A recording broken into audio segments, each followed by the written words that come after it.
Welcome to Sravz technical series. This is session 2 of the LangChain series we have been doing.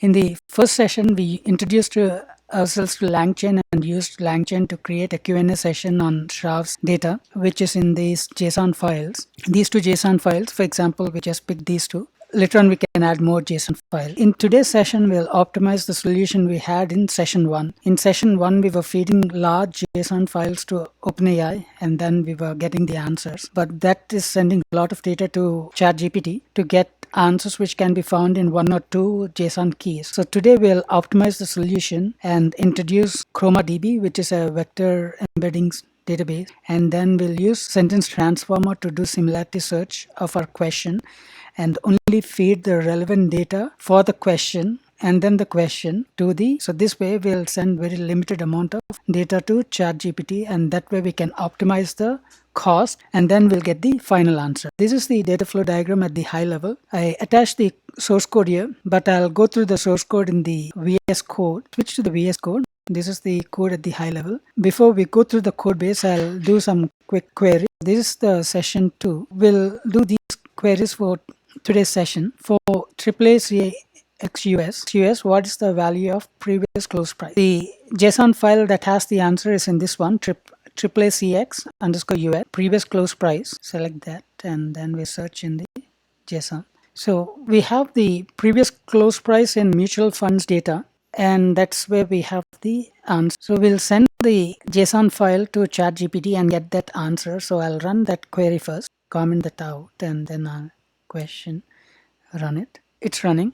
It's able to get the answer, and the way it did is AACX general 2. It's in two locations, so it picked one of the answers, the key there, and also in two locations. So it picked one of the locations. So in general 2, we have the answer in mutual funds underscore data, and also in general 2 previous close price.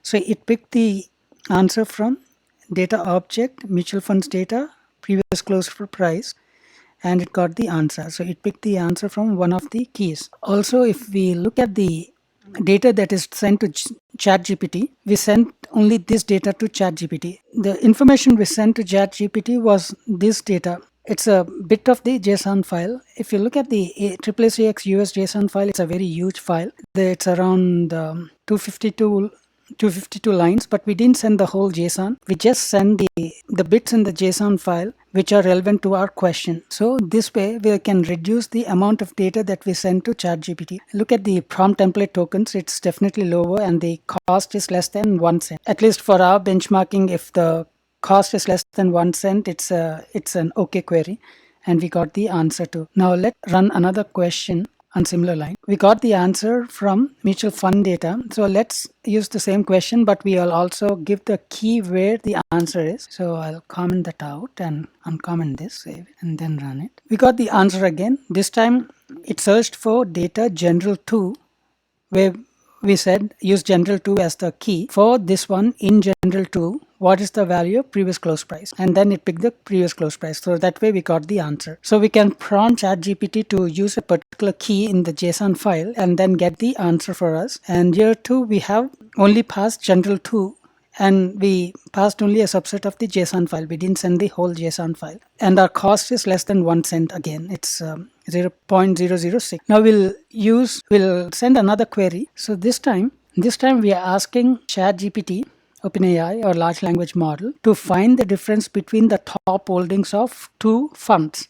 So this way we can compare and contrast two funds in terms of the top holdings. So that query did not work because of a reason here. I'll show the query here. So we have a query of previous close price. I'll let you know why that made a difference. But now I'll comment out this query and then pass the top holdings as the query. So let me save that. Also, if you scroll up, what we were sending to ChatGPT was, it didn't send the top holdings key at all, because my query, I had the previous close price. So it looked for previous close price and it only sent the keys or the portion in the JSON that was relevant to this query. Since I'm querying about the top holdings, I had to comment out the previous close price and send the top holding. Now we'll run the same query again. Okay. So we are sending the top holdings to the ChatGPT. So if we go up here, see, this is the data we sent to ChatGPT. So now we are sending top holdings in the large JSON file. So we are sending the relevant information for our query to ChatGPT, and then ChatGPT is able to get the difference. Right now, it's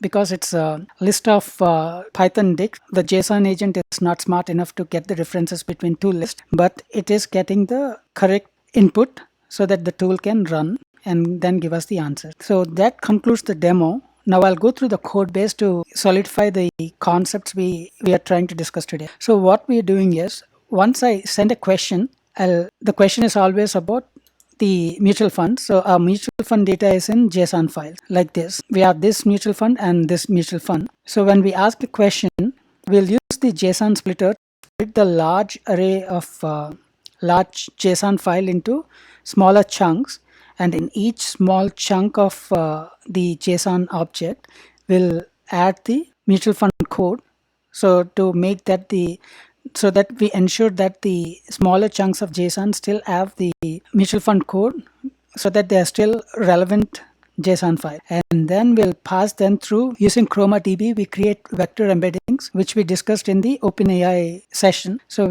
you can go about, you can see what vector embeddings are in that class, in that session. Then once we create the vector embeddings using ChromaDB, LangChain integration, when we get a question, we'll do a similarity search of the vectors, and then we get only the relevant data for the question. So now if our JSON file is 1000 lines and you have a question which is only in a key or two of the JSON dict, we'll get the relevant information using the query which I showed you in the question, this query, top holdings. When we pass a query like that to sentence transformer will give only those JSON bits which have that key. Then our JSON agent, which we discussed in the first session, will attach the relevant data and our question into a prompt and send it to OpenAI, and the OpenAI gives us the final query. So this way we'll limit the amount of data we send to OpenAI, so that will improve the cost. So if you look at the cost, it's less than 1 cent, which is, per my standard, it's a cheaper call. Now I'll go over the code base since we discussed the data flow diagram at a high level. I'll close out this terminal. Now we have a bunch of imports. We'll discuss the imports when we encounter them. Then I had to import SQLite.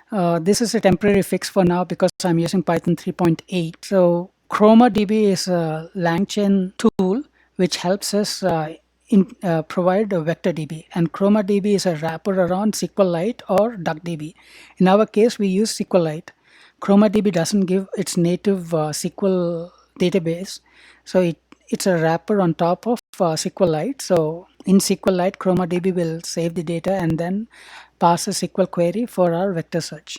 So it's all hidden away in ChromaDB implementation. And then we have to use a JSONToolKit extend. I extended the existing JSONToolKit, which is provided by LangChain. So if we go to the existing toolkit in LangChain, so the LangChain toolkit has only 2 tools in it.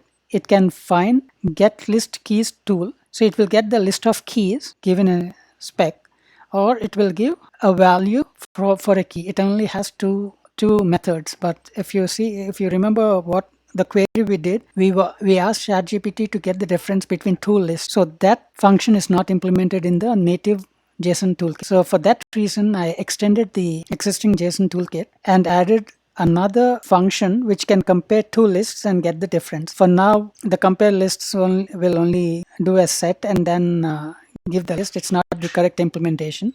In a future session, we'll do maybe pandas or something to get the differences. But for today, this shows how to extend the existing toolkits. So this way you can add your own functions. Then in the return call, along with the super get tools, you add your custom tool. In this case, we added the option to get the list difference between 2 lists. Then this is our main.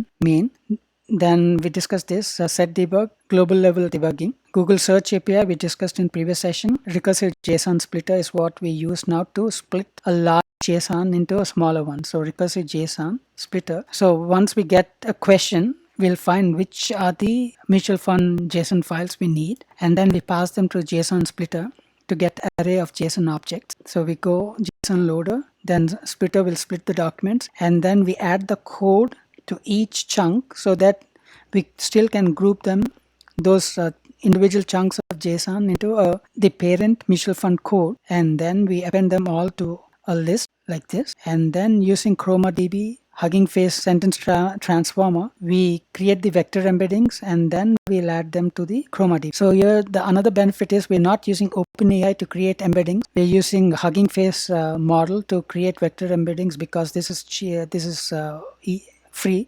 We don't have to pay. If we use OpenAI to create the embeddings, we have to pay OpenAI for creating the embeddings, which are something we use internally. So irrespective of which embeddings you use, it will always work when we do the similarity search. So we have the vector embeddings and we do the similarity search using ChromaDB. Then once we get our question, so for example, when I ask what are the top holdings, I'll just search for the I'll query only for the top holdings. So I'll get all the JSON bits which have top holdings key in them, and then I'll pass those JSON bits to OpenAI, and I'll also pass my query. And then we discussed the JSONToolKit and all this in the previous session. And then once we do the query, we get the answer and then we print the cost like that. So with that, I'll close today's session. If you have any questions or comments, please reach me out in the discussion tab here or in the YouTube channel.